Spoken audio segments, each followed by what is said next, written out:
সৌম্যদীপ লাগা, আমার বাড়ি আরামবাগ, জেলা হুগলি। আমার বাবা পেশায় একজন কৃষক এবং ব্যবসায়ী। আমি 2021 সালে মাধ্যমিক দিই এবং 2023 সালে উচ্চ মাধ্যমিক দিই।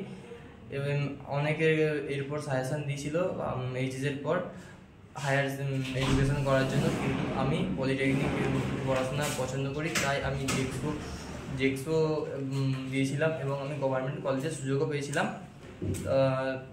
কিন্তু অনেকের কাছে শুনি যে গভর্নমেন্ট কলেজ থেকে চাকরি পাওয়া অনেকটা কঠিন হয়ে যায়, তাই আমি প্রাইভেট কলেজ বেছে নিই। তখন আমার বাবা এবং আমি অনেক খোঁজ করার জানার পরে শুনতে পাই এমকনস বিজনেস একাডেমির কথা, এবং সেখানে প্রত্যেকটি ছাত্রছাত্রীরা চাকরির সুযোগ পায়।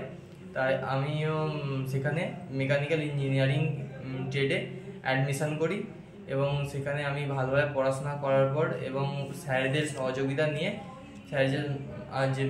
আজ আমি ডেলফি ইঞ্জিন কোম্পানিতে চাকরি পেলাম চেন্নাইতে। আমার পরিবারকে এবং আমাকে কেরিয়ারের দিশা দেখানোর জন্য এমকনস বিজনেস একাডেমিকে আমার ধন্যবাদ জানাই।